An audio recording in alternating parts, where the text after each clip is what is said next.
네, 안녕하세요. 매일 아침 빠르게 만나는 미국 주식과 테슬라 소식 트럼TV입니다. 테슬라가 오늘도 2%대 좋은 상승을 보여주었습니다. 다만 350불을 넘기지 못했어요. 그럼에도 불구하고 테슬라가 유럽의 자율주행을 성공할 수 있다라는 강력한 증거가 나오고 있습니다. 이 점 오늘 알려드리도록 하겠고요. 그리고 충격적이게도 옵티머스가 곧 있으면 월 1,000대 생산에 도달할 수도 있을 것 같아요. 이 점도 오늘 알려드리도록 하겠습니다. 오늘도 인사이트 가득한 소식들이 많으니까 시청하시기 앞서 구독과 좋아요 알람 설정 꼭 눌러주세요. 미국 증시 현황 간략히 살펴보고 가도록 하겠습니다. 자, 오늘은 장이 시작되자마자 소비자 심리지수 발표가 있었어요. 미시간대에서 집계하는 소비자 심리지수죠.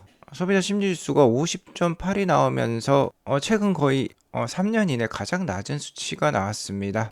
2022년에 연준이 급격한 금리 인상을 했을 때와 비슷한 가장 낮은 수치가 나오고 있어요. 얼마나 지금 소프트 데이터가 나쁜지를 알 수 있는 대목이라고 볼 수 있겠죠. 자, 이러면서 장 초반 주가는 그다지 좋진 않았습니다. 하지만 장 막판에 계속해서 말아 올리는 좋은 모습이 나왔는데요. 역시나 미중 무역 협상 타결 소식이 이번 한 주 내내 강력한 상승 요인으로 작용을 하고 있습니다. 미국이 중국에 145%의 관세를 부과하기로 했지만 금주 결정에 따라서 이게 30%까지 낮아졌고요. 90일 동안 유지를 하기로 했어요. 중국 역시 미국에 125%의 관세를 부과했지만 이를 10%까지 인하를 해버렸습니다. 자, 그러면서 금주 나스닥 기준 주간 상승률이 7.15%라는 역대급 수치가 나왔어요. 주가도 19,000선을 넘어섰습니다. 이 나스닥 주봉 차트의 RSI 값을 보면 보조 지표죠. 현재 57이라는 숫자를 보여주고 있는데 이 주봉 차트에서 RSI가 50을 넘기면 이제 바닥에서 벗어나서 어느 정도 대세 상승을 보여줄 수 있는 구간에 진입했다라고도 볼 수 있겠어요. 최근 3년간의 이 나스닥 차트를 보고 있으면요. RSI가 50 이하로 내려올 때 이렇게 바닥을 찍고 반등을 보여주었었습니다. 자, 그러니까 이제 나스닥 바닥은 이미 나왔다라고 볼 수 있겠고, 물론 단기적으로는 2만 선의 저항이 있겠지만 크게 빠지기도 어려운 그런 구간에 진입했다라고 볼 수 있겠어요. 자, 하지만 금일 트럼프는 계속해서 관세 전쟁이 이어질 수 있다라는 것을 암시해 주었습니다.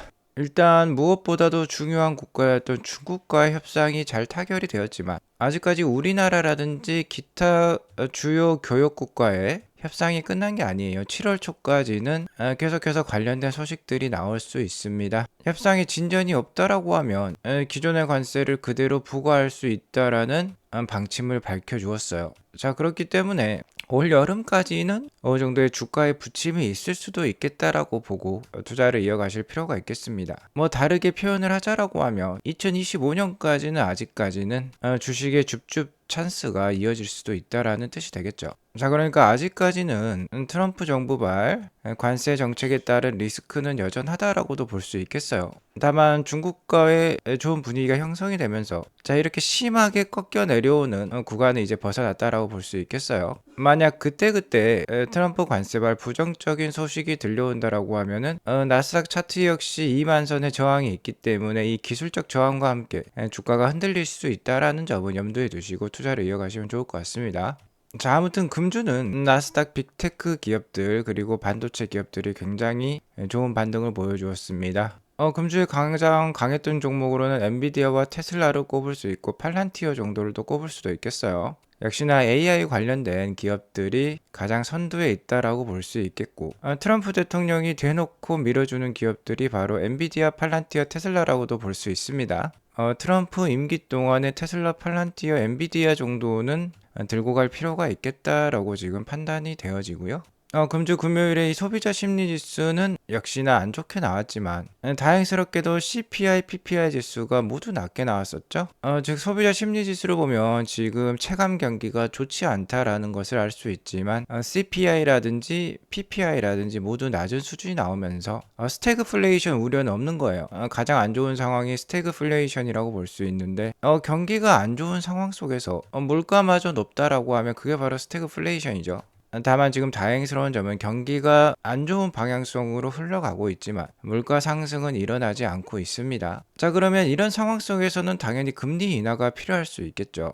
조금이라도 하드 수치, 하드 데이터, 고용이라든지 GDP 성장률이 되겠습니다. 이런 것들이 많이 꺾이는 모습이 나온다라고 하면은 연준은 서둘러 금리 인하를 단행할 것입니다. 자, 현재는 9월 달에 올해 첫 금리 인하가 시작될 가능성이 높아 보여요. 그리고 어제도 말씀드렸습니다만 현재 미국 기준금리는 4.5%로서 자, 우리나라보다 거의 2% 가까이 높은 상황이에요.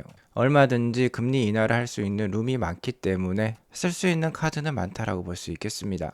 자, 그러니까 현재 트럼프 관세발 주가가 흔들린다라고 하면, 그리고 경기 침체 우려감에 주가가 흔들린다라고 하면은 트럼프 임기 막판에는 AI 기술의 발전과 함께 이 금리 인하에 따른 유동성 증가까지 더해지면서 주가 상승이 꽤 클 수 있어요. 자, 그러니까 올해를 투자에 좋은 시기로 잘 활용하시기 바라겠습니다. 자, 그리고 역시나 트럼프 정부의 탑픽을 꼽고자 한다라고 하면 테슬라라고 볼 수 있겠는데 오늘 2% 상승한 349불로 마감을 했습니다. 350에서 360불 사이에는 일단은 단기적인 저항이 있을 수 있다라고 볼 수 있고요. 자, 이게 또 나스닥 2만 선에 걸리는 모습이죠. 나스닥과 테슬라 역시 다음 주에 신고가를 도전을 하려고 하겠지만 쉽지 않을 수도 있겠다라고 말씀을 드리겠고요. 다만 테슬라 자체적으로는 5월 말까지는 괜찮아 보입니다. 일론 머스크 역시 계속해서 테슬라 주가의 강세를 지금 예고를 하고 있어요. 특히 최근에 옵티머스가 인간도 하기 어려운 댄스를 보여주면서 기대감을 더욱더 불러일으키고 있습니다. 옵티머스의 이 댄스 동작을 보면 어려운 동작들마저 해내고 있기 때문에 머리만 똑똑하고 이 손가락만 유려하게 움직일 수 있다라고 하면은 대부분의 인간의 업무를 대신할 수 있다라는 게 지금 판명이 되고 있어요. 자, 그리고 일론 머스크가 또 얘기를 해주길 지금 이 옵티머스를 월에 1000대 정도 생산할 수 있는 라인을 구축 중에 있다라고 합니다.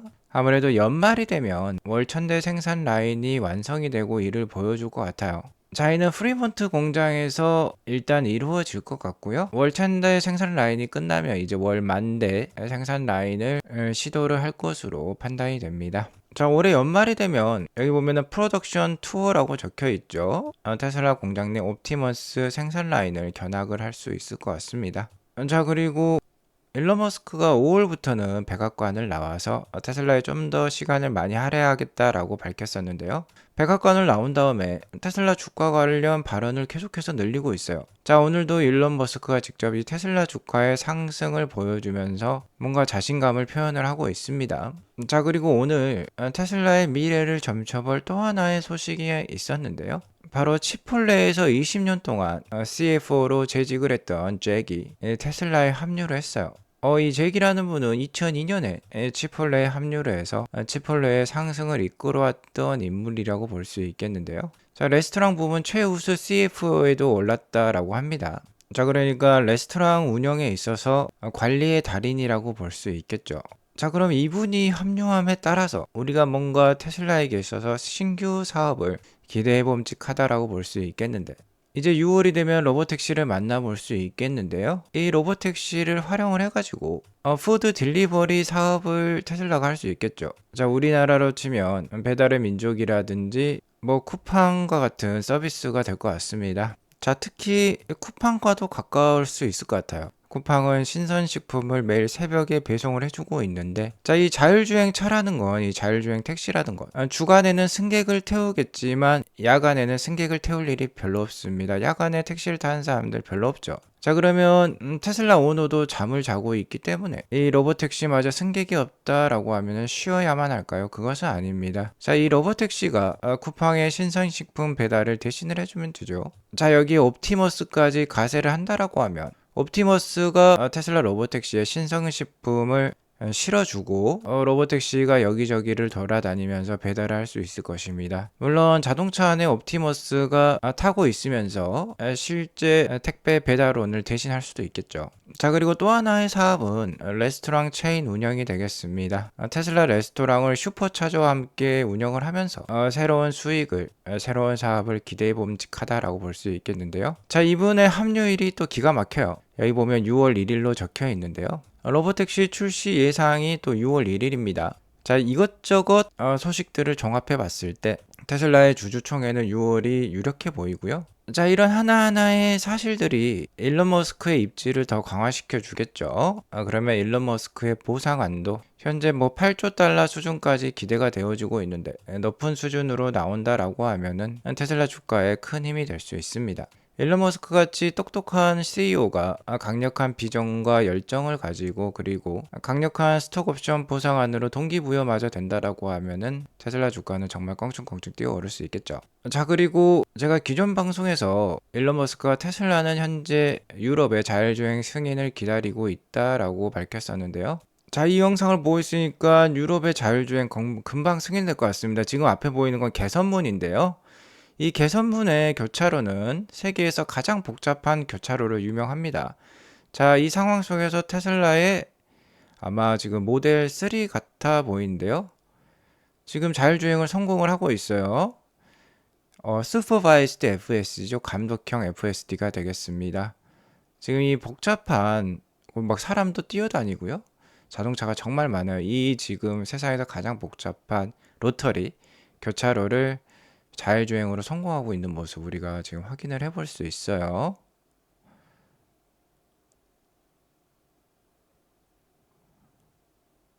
네, 성공하는 모습이 나왔고요. 자, 이 영상에서도 볼 수 있듯이 개선문의 12차로 교차로라고 합니다. 이 교차로는 세계에서 가장 복잡하기로 유명한데요. 좀 전에 보셨듯이 인간도 막 걸어다니는 그런 도로였어요. 이 도로를 자율주행으로 성공하는 모습 확인해 볼 수 있었고요. 네, 이런 모습입니다. 지금 12차전 회전 교차로라고 해요. 여기 보면 개선문이 보이죠. 자, 그리고 이뿐만이 아닙니다. 호주에서도 지금 자율주행이 성공한 영상이 나오고 있어요. 여기는 지금 호주 멜버른인데요. 지금 자율주행이 되고 있죠. 호주가 다른 국가와의 다른 점은 이 우핸들 국가라는 점이 되겠습니다. 우핸들 국가는 영국 연방이 많이 있죠. 영국을 비롯해서 뭐 인도, 호주, 뉴질랜드, 뭐 일본까지도 지금 우핸들인데 우핸들 국가에서도 자율주행이 성공적으로 진행이 되고 있음을 확인해 볼 수 있었습니다. 자, 이제 6월 달이 되면 로보택시 사업이 론칭을 하는데요. 론칭 전에 다양한 시그널들이 나오고 있어요. 로보택시 앱이 공개가 되었고 옵티머스는 훨씬 더 인간다운 동작을 뽐내고 있습니다. 자, 여기에 더불어서 최근 에어비앤비 출신의 내부자가 테슬라 주식을 매수하면서 또 큰 화제가 되었었죠. 그리고 아시다시피 치폴레 출신 임원까지 영입이 되었고 일론 머스크의 보상안과 관련돼서 지금 협의가 이루어지고 있어요. 앞서 보셨듯이 유럽과 호주 자율주행 영상까지 공개가 되고 있습니다. 자, 여기 더불어서 최근 포드가 자율주행 개발을 포기를 하면서 왠지 테슬라의 FSD를 라이선스할 가능성도 높아진 상황이고요. 테슬라의 로보택시 사업이 론칭하기 전에 지금 우버가 최고가를 경신하고 있어요. 자, 우버가 현재 91.79불까지 오르면서 역대 최고치를 갈아엎었습니다. 자, 그리고 우버 CEO는 현재 우버가 가장 최신의 자율주행 기술을 가지고 있고, 자, 이러한 기술을 내년 미국 로스앤젤레스에서 운영을 한다라고 지금 밝히고 있는데요. 일단 테슬라에게 한번 퇴짜를 맞았었죠. 테슬라에게 먼저 손을 내밀었지만 테슬라는 협업하지 않기로 했습니다. 그러자 우버 CEO는 웨이모와 협업 중이다라고도 얘기를 했었는데요. 자, 최근에 웨이모가 1200대 차량을 리콜했다라고 제가 말씀을 드렸었죠. 웨이모는 완전한 자율주행 기술을 갖기는 어려울 것 같아요.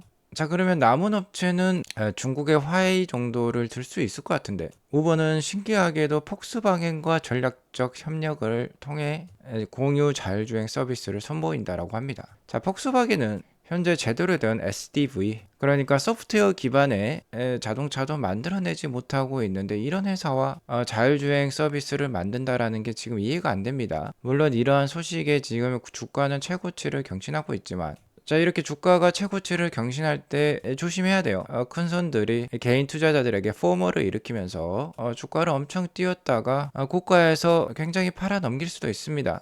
작년과 올해 초에 우리나라 2차 전지 기업들에게 있어서 그러한 모습이 많이 나왔었죠. 물론 저 역시 우버가 완벽한 자율주행 서비스를 만들어낼지 못 만들어낼지 그것은 장담할 수 없습니다. 자, 하지만 어쨌든 우버는 자체적으로 자율주행 서비스를 만들어내기 힘들다라는 게 이런 협업 소식들로부터 우리가 확인해 볼 수 있고요. 자체 기술이 없다라고 하면 굉장히 큰 약점으로 돌아올 수 있어요. 자, 하지만 테슬라는 자체 기술을 가지고 있고 우버의 앱을 쓸 필요가 없습니다. 로보택시 자체 앱 출시를 통해서 사업을 진행을 하면 돼요. 워낙 수직 통합에 일가견이 있는 회사이기 때문에 다른 회사에게 의존하지 않습니다. 자, 그리고 여기 보면 우버는 이제야 미국 로스앤젤레스부터 시작을 한다라고 하고요. 자, 웨이모도 마찬가지예요. 샌프란시스코라든지 기타 소수의 미국의 도시에서만 사업을 하고 있는데, 자, 앞서 보셨듯이 테슬라는 미국은 이제 오스틴부터 시작을 합니다만 올해 말이 되면 미국 전역 대부분의 도시로 확산이 될 거고, 중국과 유럽 그리고 호주에도 이미 FSD가 쓰일 수 있다라는 것을 증명을 하고 있습니다.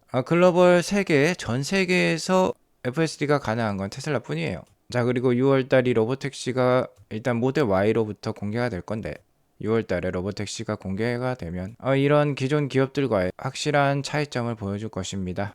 다만 올해 자동차 판매량은 좀 시원치 않을 수 있다라고 제가 말씀을 드려왔죠. 아직까지 자동차 판매량이 테슬라 수익의 70에서 80%를 차지하고 있기 때문에 자동차 판매량이 빠진다라고 하면 테슬라의 EPS는 어느 정도 하락을 할 수 있고, 자, 이에 따라 기대감에 오른 주가는 실적 발표와 함께 또 하락할 수도 있기 때문에 유의하시면서 투자하시기 바라겠고, 그럼에도 불구하고 내년과 내년 그 이후에 전망이 워낙 좋기 때문에 2025년이 투자 적기일 수 있어요. 투자가 정 어려우시면 아트라운TV 멤버십까지 가입하시면서 더욱더 많은 인사이트 가져가 보시기 바라겠습니다. 오늘 이것으로 방송을 마치겠고요. 오늘 방송이 도움이 되었으면 구독과 좋아요 알람 설정 꼭 눌러주세요. 행복한 주말 되시기 바라겠습니다. 감사합니다.